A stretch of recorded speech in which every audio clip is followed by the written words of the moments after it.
Bonjour, nous sommes le 2 avril 2014 sur Radio Maria France dans l'émission sur l'espérance. Et nous allons voir aujourd'hui la question de l'existence du purgatoire.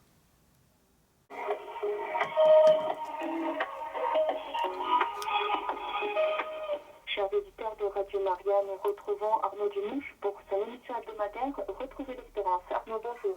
Bonjour Sandra, juste avant les vacances de Pâques pour nous en Belgique, donc c'est formidable. Et j'ai appris que Jérôme n'était pas là non plus aujourd'hui, n'est-ce pas? Non, il a eu un week-end un petit peu difficile. Voilà, il paraît qu'il digère les chocolats du mariage auquel il a assisté. Donc Jérôme, de ton lit de douleur, de ton lit de douleur, on pense à toi Jérôme. Voilà, faut pas trop manger, ça s'appelle une crise de foie, mais la crise de foie, en fait, il paraît que ça n'existe pas, F-O-I-E, hein. C'est une invention française. Parce qu'on a une gastronomie un peu trop chargée, peut-être? C'est possible, hein. Enfin, on va imaginer ça. Très bien, alors de quoi allons-nous parler aujourd'hui? Le purgatoire, ça y est, on est parti de l'enfer, on n'en parlera plus, enfin j'espère, sauf une fois ou l'autre après la résurrection, quand on abordera ces questions-là, mais là c'est le purgatoire.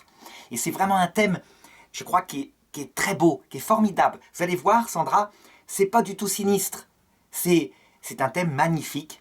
Par contre, c'est un thème complètement controversé à cause de Martin Luther, le réformateur protestant, mais ça on en parlera tout à l'heure. Je crois que vous m'aviez dit qu'il y avait deux questions d'abord, c'est cela ? Oui, il y a une première question donc, sur une de nos émissions précédentes. En fait, l'auditeur a confronté deux émissions donc avec donc la vôtre et celle d'un autre intervenant. Et cet autre intervenant, donc l'auditeur demande comment Dieu permet-il l'existence de cet être. Il parle de Satan. Et donc pour cet autre intervenant, pour que nous soyons vraiment libres pour avoir le choix entre le bien et le mal, et cet autre intervenant dit que c'est faux. Donc, et que l'existence de Satan pour que nous soyons libres, ce n'est pas une bonne définition de la liberté. Et il a tout à fait raison. Mais en fait, on ne choisit jamais entre le bien et le mal. Il a raison. On choisit toujours entre le bien et quelque chose qui nous paraît être le bien. Vous voyez, quand on parle de choisir entre le bien et le mal, c'est une vision qui vient plutôt du côté soit de l'enfer, parce que pour l'enfer, le mal, c'est l'humilité et l'amour. C'est s'abaisser, c'est rabaisser sa fierté d'être humain. Et pour le paradis, le mal, c'est l'exaltation de l'égoïsme, de l'homme fier, de l'homme debout. Mais en réalité, à l'heure de la mort, lorsque notre liberté nous est totalement donnée pour qu'on opte pour son destin éternel, on choisit entre deux biens. Personne ne choisit le mal. Le mal pour le mal est détestable. Et donc les gens de l'enfer disent « on a choisi le bien ». La liberté exaltée, c'est le bien. C'est ça. Et là, à ce moment-là, tout devient clair. Et voyez, Sandra, dans l'ancienne conception de l'enfer, où il y avait le bien, qui était un paradis de merveille, un jardin de lumière, et le mal, un four de feu, où on brûlait éternellement, eh bien, en conséquence, on ne choisissait pas. Dieu mettait les gens en enfer. C'est logique, puisque personne ne va choisir un four de feu. Donc voilà, c'est tout simplement ça. Donc c'est un petit malentendu. On choisit entre le bien et un bien qui est faux, un bien apparent. En tout cas, c'est très clair pour l'enfer, hein, pour nous, chrétiens. D'accord. Il y avait une deuxième question. Voilà, il y avait une deuxième question. Alors, je vais le lire en entier pour montrer d'où vient cette question. J'écoute avec beaucoup de plaisir votre émission Retrouver l'espérance en différé depuis Montréal au Canada. Donc, on nous écoute de l'autre côté de l'Atlantique. Merci infiniment pour la profondeur de l'enseignement donné. Un merci particulier à Arnaud. Ma question est, est-ce que après la mort, tous les gens qui seront au purgatoire se verront tous, ou est-ce qu'il y a des demeures différentes où chacun est envoyé en fonction de ses péchés? Alors là, il s'agit bien d'une question sur le purgatoire après la mort, après le jugement individuel. Et donc, ce sont des âmes saintes. Toutes ont choisi définitivement le paradis. Et simplement, elles veulent, dans leur bon cœur, dans leur droiture, elles veulent payer pour le mal commis, réparer si possible, et puis devenir dignes de Dieu. Donc ça, on le verra. Et la conséquence, c'est qu'elles veulent que ça aille vite. Et donc, elles-mêmes, elles essayent de choisir, comme elles le peuvent, le chemin le plus rapide. Et souvent, le chemin le plus rapide, c'est un temps de solitude, confrontée à elles-mêmes. Elles sont sincères, elles n'ont plus qu'un seul espoir, c'est de évidemment revoir la Vierge Marie, le Christ qu'elles ont vu à l'heure de la mort. Si bien que, très souvent, le purgatoire est un lieu solitaire, donc après la mort, mais tout de même, c'est le royaume de la Vierge Marie. Elle ne les laisse pas totalement seules. Il y a des visites de la Vierge Marie. Elle vient adoucir les souffrances terribles qui se produisent dans ce qu'on appelle, on le verra un peu plus tard, le 5e purgatoire. Parce qu'en fait, il y a 6 étapes du purgatoire, si on relève tout ce qu'on voit chez les saints, les docteurs de l'Église. Donc voilà, ce qui se passe à peu près. Mais voyez, ce que je pourrais répondre aussi à notre auditrice, c'est que cette terre, ici où on est, actuellement, pour ceux qui un jour iront au paradis, est déjà la première étape du purgatoire. Et là, vous constatez qu'on n'est pas tout seul, mais qu'on est séparé de ceux qui sont partis dans l'autre monde. Donc déjà, la séparation, elle est utile pour purifier notre cœur. Par exemple, moi qui ai 50 ans, mon père est mort il y a 2 ans. Je ne le vois plus. Dans ma foi, je suis sûr qu'il est proche de moi. Je prie pour lui, mais je ne le vois plus. Donc il y a une séparation en vue de purifier mon cœur et peut-être le sien. Donc dès cette terre, la séparation est utilisée par Dieu pour nous purifier. Donc ça, on le verra dans le détail. Hein. C'est évidemment une question qui se posera davantage quand on aura bien vu ce que c'est que le purgatoire. En tout cas, ça introduit très bien le thème, n'est-ce pas? Oui, et oui, d'ailleurs, la deuxième partie de la question, c'est est-ce qu'on vit un purgatoire différent en fonction des péchés que l'on a commis? Oui, tout à fait. Parce qu'en fait, le purgatoire, il est à l'intérieur du cœur d'abord. Ça veut dire que c'est la personne elle-même, dans son intériorité, assoiffée du Christ qu'elle a déjà vu à l'heure de la mort, qui souffre en fonction de ce qu'elle est. Elle regrette ses péchés, etc. En conséquence, il est clair que une personne qui a écrasé l'autre en se croyant digne du salut, en se croyant quelqu'un de bien, souffre de cet orgueil différemment d'une pauvre personne qui simplement a cédé à sa faiblesse, mettons par exemple, sur le plaisir. Elle a craqué toujours égoïstement sur le plaisir, mais jamais elle a écrasé l'autre. Je crois que, et ça sera une des questions, je crois que le premier péché, l'orgueil, est bien plus grave et bien plus dur à purifier que le second, à savoir les faiblesses liées au plaisir. En tout cas, c'est ce que je pense si on regarde le comportement de Jésus. Puisque vous constatez dans l'évangile, Sandra, que Jésus n'a jamais parlé mal à une femme adultère, par exemple. Jamais. Toujours il l'a relevé. Enfin, les pharisiens, il a été très dur avec eux. Et les pharisiens, il était très dur. Il y a 7 malédictions contre les pharisiens. Ce qui semble indiquer qu'aux yeux de Dieu, donc Jésus, il y a des péchés plus graves que d'autres, et si la personne va au purgatoire, il y a donc des façons différentes de le vivre. Mais... Je crois que Thérèse de Lisieux disait à ses novices que les péchés contre la pureté sont moins graves que les péchés d'orgueil. Tout à fait, elle le disait. Et par contre, on trouve des saints qui disent l'inverse. Là encore, ça reprend un peu les débats qu'on a eus tout le temps. On voit chez les saints tout, et parfois l'inverse, parce que les saints ne sont pas infaillibles. Mais nous, chrétiens, on est là confrontés à ces pères qui nous ont appris la théologie, et on essaye toujours de confronter leurs opinions à celles de Jésus. Et de fait, fondamentalement, je crois qu'on ne peut pas le nier, Jésus n'a pas été dur avec la faiblesse, mais il a été dur avec l'orgueil. Donc une personne orgueilleuse qui va au purgatoire, certainement, vit quelque chose de différent, de plus dur, elle a plus de regrets, elle s'est convertie par rapport à des choses plus graves, je pense. Hein. Mais vous voyez, extérieurement, c'est peut-être le même lieu, peut-être même un jardin de lumière. Ça, on va essayer d'entrer dans les détails de ce que c'est que ce purgatoire après donc la mort. Donc un peu plus tard. Voilà. En tout cas, ce qui est clair, et ça, c'est le premier point, vous voyez, à chaque fois qu'on aborde un sujet, pour que nos auditeurs soient vraiment stabilisés, s'ils sont catholiques, il y a peut-être des protestants qui nous écoutent ou des orthodoxes, mais ce qui est clair, c'est que si j'ai dit que ce sujet est très controversé chez les théologiens catholiques, il n'est pas controversé dans la foi catholique. Ça veut dire que l'existence du purgatoire fait non seulement partie de la foi solennellement proclamée par le magistère de l'Église, mais même du credo.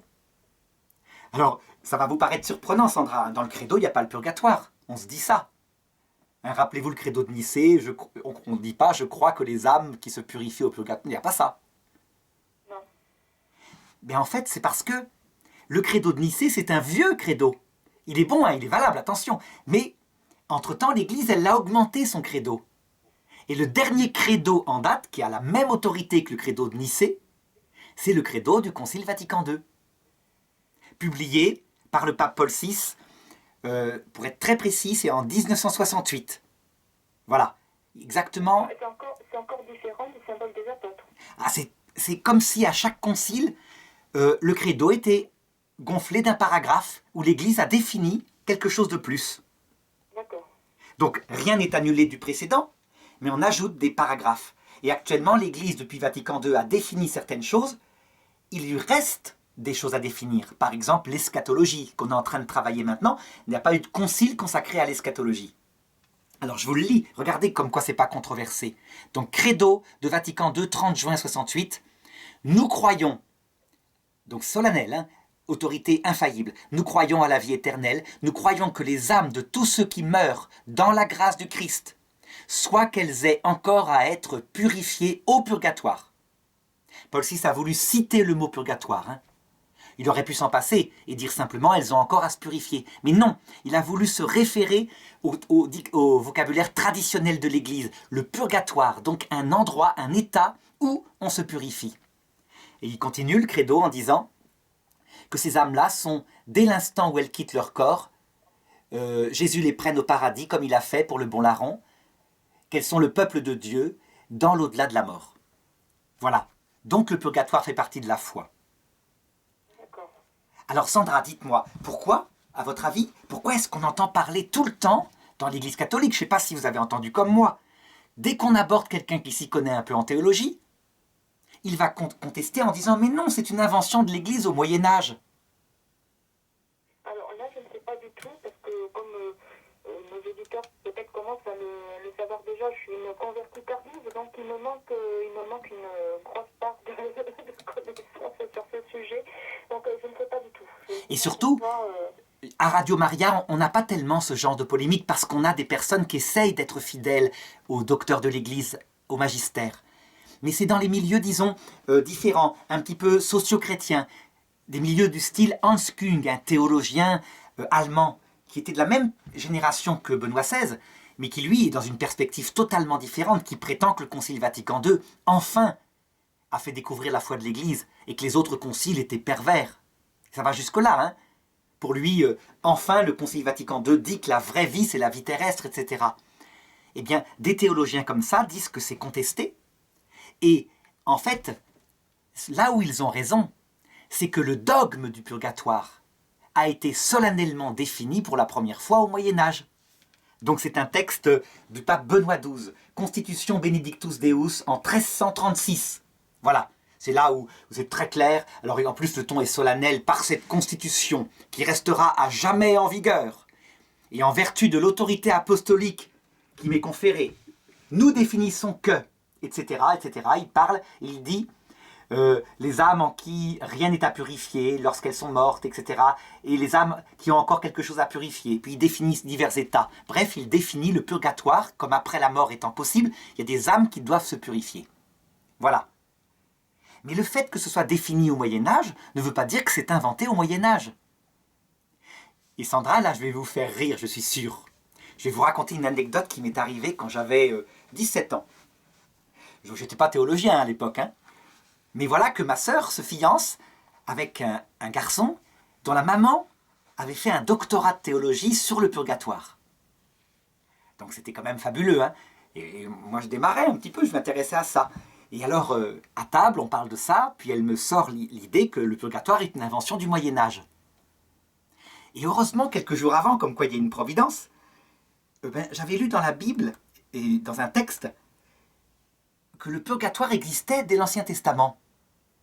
Que le purgatoire, en fait, ne venait pas du Nouveau Testament, ne venait pas du Moyen-Âge, mais qu'il avait été défini dans l'Ancien Testament dès le livre des Maccabées, le livre des martyrs d'Israël. Donc évidemment, je vais vite chercher une Bible, et qu'est-ce que je fais? Je lui lis le texte. Et là, il faut que nos auditeurs n'hésitent pas à se reporter à 2 Maccabées, chapitre 12, verset 39 et suivant. Je ne vais pas lire le texte, mais je vais vous raconter l'histoire. Donc ça se passe après la conquête d'Alexandre le Grand. Donc le peuple juif a été conquis complètement, évidemment. Il était sur le chemin de l'Égypte, hein, il est passé à la casserole. Et les Grecs de l'époque, qui ne sont pas du tout des gens tolérants, il ne faut pas s'imaginer, c'est vraiment des gens qui imposent leur civilisation aux Juifs. Et donc ils veulent leur imposer les Jeux Olympiques, ils veulent leur imposer le mœurs de la Grèce antique. Si bien qu'il y a des jeunes Juifs, comme ils courent tout nus pour faire du sport, ben ils se font refaire un prépuce parce qu'ils ont honte d'être circoncis. Si bien que les frères Maccabée c'est le nom d'une famille, hein, décident d'entrer en résistance. Ils ne supportent pas cette persécution. Et la guerre commence, une guerre terrible, qui va les opposer aux Grecs et qui va durer plusieurs dizaines d'années, avec des morts, du fanatisme, etc.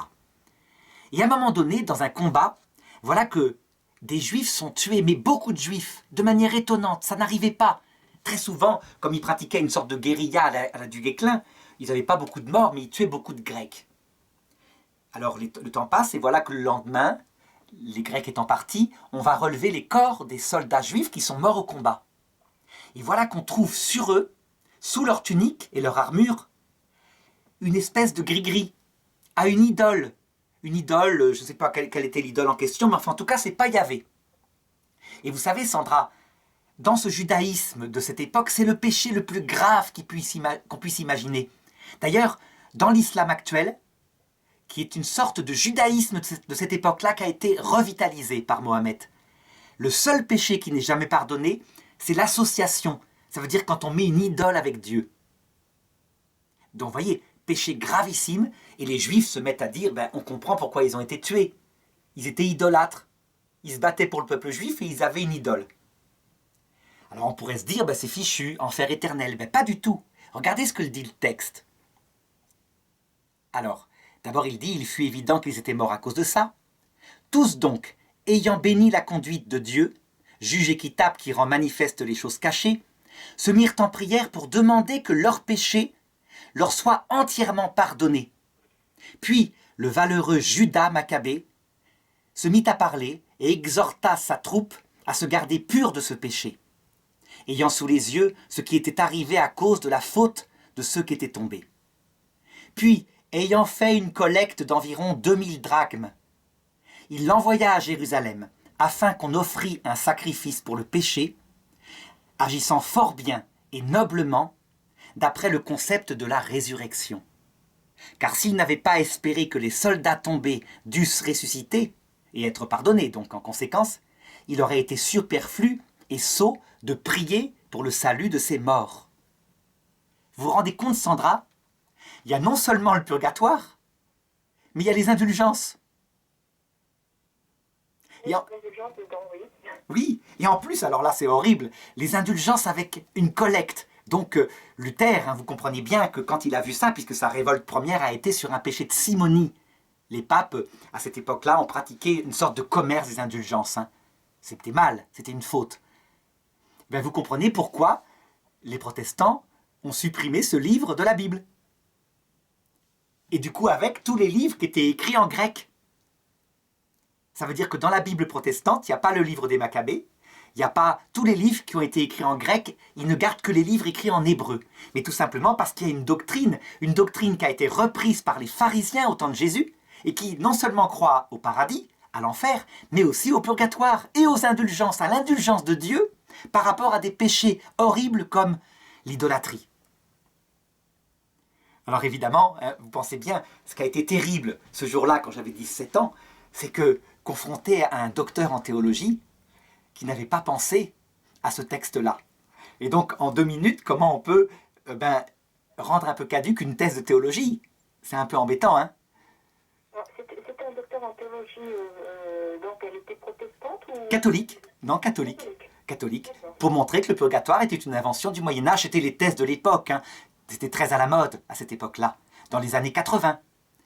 Mais, voyez, en fait, c'est une légende qui court chez les catholiques, influencée par le protestantisme, comme quoi c'est une invention du Moyen-Âge. Ce n'est pas vrai. C'est sorti dans le judaïsme. Ce n'est pas chrétien, c'est juif. Et Jésus l'a repris, et l'Église l'a repris. Ah, ça enlève une petite légende. J'espère que nos auditeurs vraiment se souviendront de ce texte-là et iront le voir. Alors par contre, ce qui est intéressant, c'est de voir pourquoi Luther et les protestants ont tellement de suspicions par rapport à ce purgatoire, et du coup aussi les catholiques qu'on pourrait appeler progressistes. Ben, vous allez voir, Sandra, c'est lié à leur façon de concevoir le salut. Donc, je vous rappelle un peu Luther, ce qui est arrivé. Luther, c'est un moine, Augustin, un moine fervent, qui vit dans une perspective où, pour aller au paradis, il faut mourir sans péché. Ce qui est impossible. Personne ne meurt sans péché. Vous êtes d'accord, Sandra, hein? Il suffit juste d'aller se promener, de donner un coup de pied dans une pierre, et puis on va voir si on ne pêche pas dans ce cas-là. Absolument. Si bien qu'il y a une erreur de théologie morale donnée par ces maîtres de l'époque. Nous, on sait très bien, on meurt pécheur, il faut arriver à genoux, repentant, en demandant à Dieu qu'il nous pardonne nos péchés, et arriver en même temps en essayant de l'aimer le mieux possible. Donc ça change tout. Mais pour Luther, il considère qu'il faut arriver à l'heure de la mort sans péché. Résultat, il essaye de tout faire pour ne pas pécher. Il se rend compte, comme nous tous, qu'il tombe toujours dans les mêmes péchés. Ça le traumatise, ça l'angoisse mortellement, jusqu'au jour où il tombe sur un texte de la Bible où il y a marqué, dans le Nouveau Testament, que Abraham fut sauvé par sa foi. Et donc il élabore à partir de là une théologie complète qui va le pacifier et qui dit ceci: on est pécheur, on le sera toujours, on est détruit par le péché originel, mais il suffit de croire et on est sûr qu'on est sauvé. Le fait même qu'on a la foi fait qu'on est sauvé. C'est pas l'amour, hein, c'est pas les œuvres. Alors évidemment, les catholiques vont lui répondre en lui sortant tous les textes sur la charité. Montre-moi ta foi qui n'agit pas, avec Saint Jacques. Ben, il va dire Saint Jacques, c'est une épître qui est à peine catholique. Hein, il ne va pas la sortir de la Bible quand même, il ne va pas oser. Mais du coup, regardez Sandra, si c'est la foi seule qui sauve, il n'y a pas besoin de purgatoire. On arrive à la mort, on a tous les péchés qu'on veut, on croit, on fait confiance en Dieu, il nous emmène au paradis. C'est logique avec la théologie de Luther. Tandis que chez les catholiques et les orthodoxes, si ce qui sauve, c'est la charité fondée sur la foi, donc un amour réciproque, où vraiment on est actif avec Dieu, on l'aime, on répond à son amour, alors dans ce cas-là, eh bien, il faut l'aimer de mieux en mieux, de plus en plus, je dirais, de plus en plus gratuitement. On se purifie sans arrêt, on améliore son amour, comme on peut améliorer son amour dans le couple. En conséquence, si on meurt avec des tas de péchés, il y a possibilité de le purifier cet amour encore de l'autre côté. Le purgatoire est logique. Il n'y a pas un courant protestant qui parle de prédestination? Alors ça, c'est le courant calviniste. Ça, il est sans doute beaucoup plus grave pour nous. Mais en fait, Calvin, il a été logique, simplement. Calvin, c'est donc le réformateur de Genève, un petit peu après Luther. Il dit ceci: je constate que certains reçoivent la foi, puisque la foi est un don de Dieu, et que d'autres ne la reçoivent pas. Donc, puisque pour être sûr d'être sauvé, il faut avoir la foi à l'heure de la mort, ça veut donc dire que ceux qui ne l'ont pas reçue, Dieu les a prédestinés à l'enfer, puisqu'il ne leur a pas donné la foi. Alors, heureusement, hein, Sandra, rassurez-vous, cette énormité-là qui est trop... C'est pas possible. Jésus ne peut pas mourir sur la croix et prédestiner des pauvres gens à l'enfer en leur donnant pas la foi. Cette énormité-là, beaucoup de calvinistes n'y croient plus. Parce que comme les protestants examinent eux-mêmes l'écriture, ben, ils ont une pensée qui est libre là-dessus. Hein.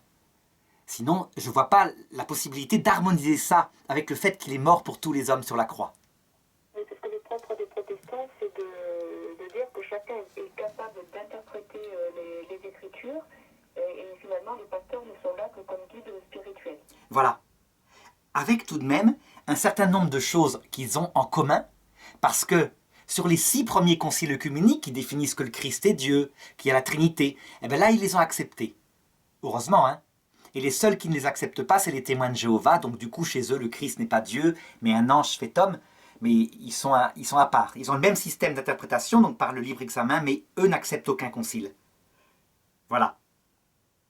Alors, donc voyez, premier point, le purgatoire fait partie de la foi et il est dès l'Ancien Testament. Les luthériens ne l'acceptent pas parce que pour eux, c'est la foi seule qui sauve. Les catholiques et les orthodoxes l'acceptent. Les orthodoxes un peu moins parce qu'ils n'ont pas de pape pour trancher, donc il y a beaucoup de discussions, parce que c'est la charité qui sauve. Un amour réciproque, qui se purifie, qui s'améliore. Alors maintenant, regardez, à votre avis Sandra, est-ce qu'il y a des textes tout de même dans l'Écriture où le purgatoire serait enseigné explicitement? À part ce texte de l'Ancien Testament. Mais comme je vous ai dit, les protestants l'ont évacué de l'Écriture, donc finalement, ce n'est pas une objection pour eux. Avez-vous quelques idées qui vous viennent comme ça, peut-être? Sinon, vous allez voir, j'ai fait une petite liste pour nous. Dans l'écriture, donc quel que soit le livre de la Bible. Plutôt dans le Nouveau Testament, cette fois. Dans le Nouveau Testament. Voilà. Sans regarder votre liste, puisque je vous l'ai envoyée, ça ne vous vient pas. Hein. Vous n'avez pas... Je confesse aux auditeurs que j'ai des antisèches sous les yeux. Voilà. Carmen me prépare bien gentiment avant l'émission. Donc c'est pour ça que quelquefois, on n'est pas plus intelligent que les autres. Hein. Et voilà. Quand on sort des questions qui semblent intelligentes, c'est pas forcément qu'on est très intelligent, c'est simplement que le travail a été préparé en amont. Voilà. Alors la faites mine de ne pas avoir lu les textes. Comme ça, a priori, vous en aviez avant que je vous envoie la liste, quelques textes en tête? Vous en aviez quelques-uns? Alors, il y a sur les péchés qui sont remis, je crois que c'est donc où on retrouve d'ailleurs le fameux blasphème contre l'esprit. Mais c'est plus, j'ai l'impression, sur la confession et le sacrement de réconciliation.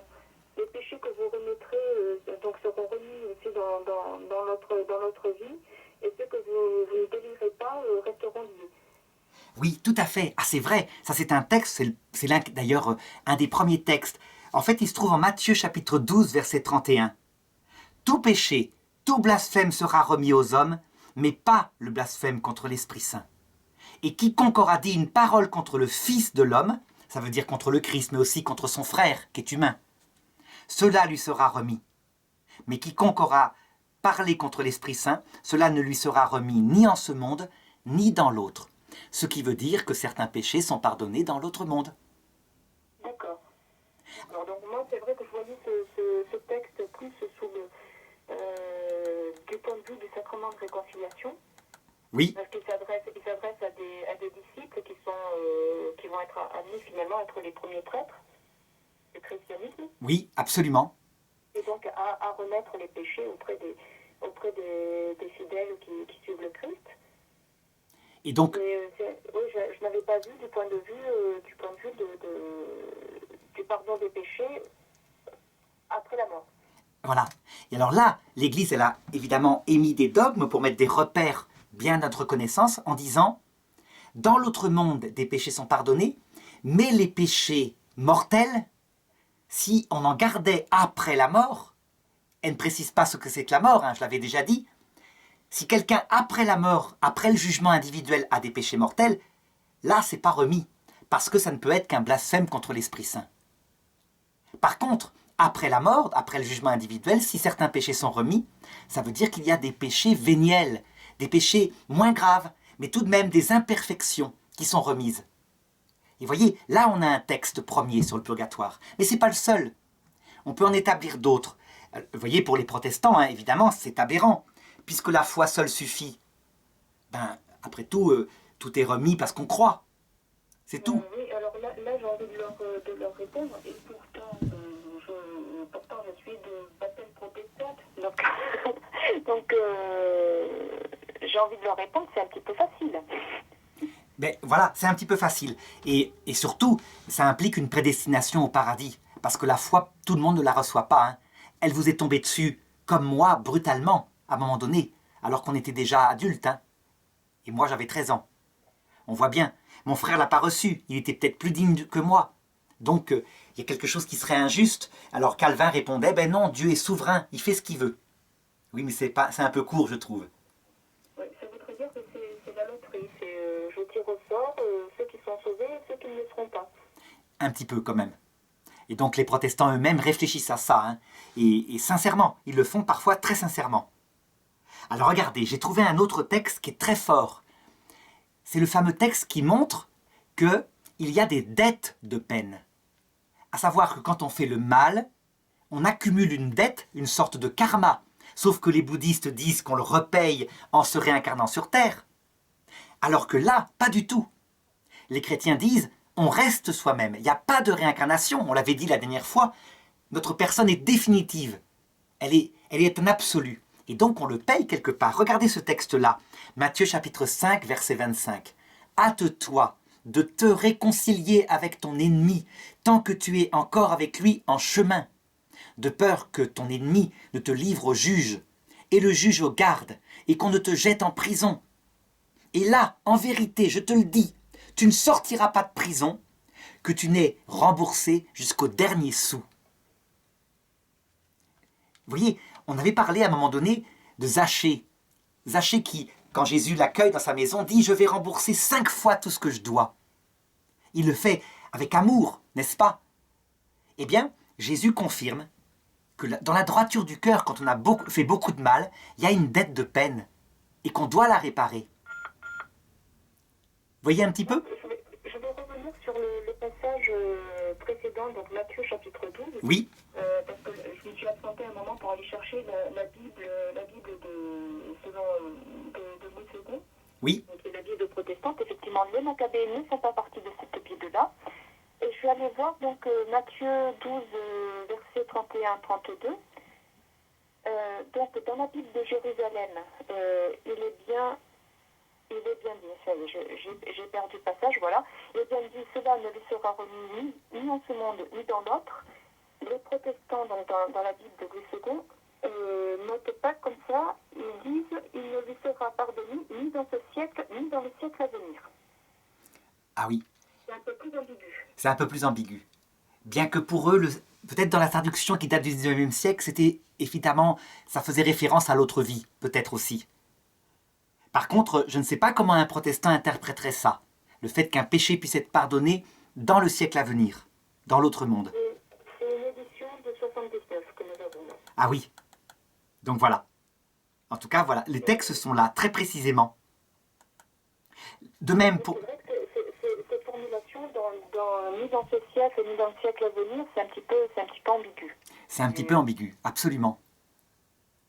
Et de même d'ailleurs, quand un protestant se réfère à « tu paieras jusqu'au dernier sou », ce qui a fondé la doctrine du purgatoire fondamentalement, c'est la réparation, ce qu'a fondé aussi les indulgences, à savoir que cette réparation, puisque le Christ l'a fait pour nous, il peut l'indulgencier. On peut ne pas avoir tout à rembourser. Eh bien, je ne sais pas comment ils s'en sortent avec ce texte-là. Parce que pour eux, il n'y a absolument aucune dette de peine dans l'autre monde, puisque le Christ a tout porté. Et que l'homme est incapable puisqu'il est pécheur, etc. Pourtant, le texte est là. Alors, je suppose que peut-être l'interprétation consiste à dire que le Christ parle pour cette terre-là. Que c'est par rapport à notre cheminement sur terre et qu'il ne parle pas de ce qui se passe après la mort. Pourtant, tant que tu es en chemin, ça signifie dans cette vie, je suppose. Enfin bon, peu importe. Voyons s'il y a d'autres textes. Par exemple, regardez. Ça, c'est un texte qui est bien connu. Un texte du premier chapitre, de la première épître aux Corinthiens, chapitre 3, verset 14. Saint Paul parle des hommes qui ont construit leur vie en les mêlant de péchés, mais aussi de choses bonnes. Ce qui est le cas de la plupart d'entre nous. Et il dit ceci par rapport à ces hommes dont la maison est en partie construite avec du foin, de la paille, des choses qui ne sont pas nobles, qui ne sont pas éternelles.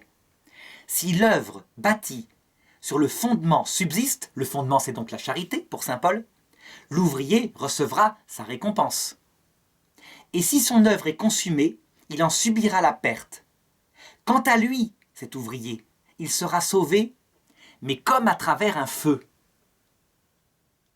Vous voyez, c'est un texte qui est ambigu, c'est très court, je comprends, mais ça indique que des gens qui ont en eux des saletés, des restes de péché, ils peuvent être sauvés par un feu qui purifie. Pareil, je ne sais pas comment les protestants peuvent interpréter un texte comme ceci. On a quelque chose qui ressemble à une purification. D'accord. Alors, encore un autre, là c'est dans l'Apocalypse, on voit bien qu'il y a une purification. Apocalypse chapitre 19, verset 7. Soyons dans l'allégresse et dans la joie, rendons gloire à Dieu, car voici les noces de l'agneau, et son épouse s'est faite belle. On lui a donné de se vêtir de lin d'une blancheur éclatante. Et le texte, à un moment donné, continue en disant « Les élus ont lavé leurs vêtements dans le sang de l'agneau ». Ça indique bien une purification. Alors, évidemment, ce texte-là ne sera pas suffisant, et je suppose que la théologie protestante dira « La purification, c'est le fait qu'on croit ». Oui, là, leur interprétation peut passer. Par contre, pour la précédente, n'est-ce pas? Il sera purifié comme à travers un feu. Ça, je pense que Luther était embêté. Parce que pour lui, il n'y a pas besoin de feu, la foi suffit. Quelles que soient nos œuvres, nos péchés. D'accord? Vous voyez, Sandra? Oui, mais alors, j'essaie de me mettre... Ce qui est difficile, c'est que je n'ai pas été au catéchisme protestant, donc je ne sais pas ce qui est enseigné aux petits protestants du tout. Et j'essaie de me mettre à leur place pour voir comment ils auraient pu interpréter ça, peut-être par le fait que si quelqu'un a la foi et se rend compte de la gravité de ses péchés déjà sur cette terre, il va le payer et que du coup il sera sauvé par sa foi, uniquement par sa foi, effectivement. Absolument. Peut-être pour eux une connotation de payer de cette vie. De payer de cette vie. Mais si jamais un protestant admet qu'en cette vie il y a une purification, qu'on paye par les fautes qu'on a commises en récoltant les conséquences, alors la terre est un purgatoire. Et dans ce cas-là, la foi seule ne suffit pas. Vous voyez? Et là, on sort techniquement de la pensée de Martin Luther. Du coup, vous voyez à quel point le débat est fort chez les protestants. La foi seule, c'est quelque chose de spécial, quoi, leur théologie. Alors regardez maintenant, Sandra, il y a un dernier texte, vraiment qui je crois est le plus fort, même si, de fait, y compris chez les pères de l'Église catholique, il va être très contesté. Vous avez entendu parler de ce texte où Jésus parle d'un pauvre appelé Lazare, qui était au pied d'une maison. C'est dans Luc chapitre 16, verset 22.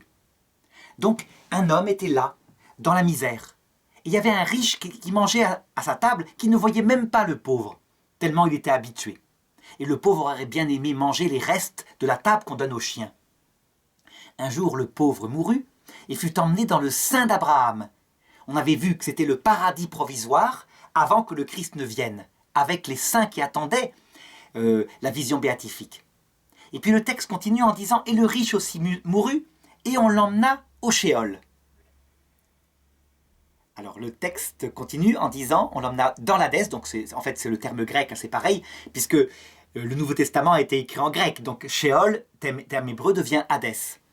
Dans l'Hadès, en proie à des tortures, il lève les yeux et voit de loin Abraham et Lazare dans son sein. Alors il s'écrie « Père Abraham, aie pitié de moi et envoie Lazare trempé dans l'eau, le bout de son doigt pour me rafraîchir la langue, car je suis tourmenté par cette flamme. » Mais Abraham répondit « Mon enfant, souviens-toi que tu as reçu des biens pendant ta vie, et Lazare pareillement des maux. Maintenant il est consolé, et toi tu es tourmenté. Et ce n'est pas tout. Entre vous et nous, un grand abîme a été fixé, afin que ceux qui voudraient passer ici ne le puissent, et réciproquement. » Alors Lazare supplia et dit « Père Abraham, alors envoie dans ce cas-là Lazare dans la maison de mon père. J'ai 5 frères.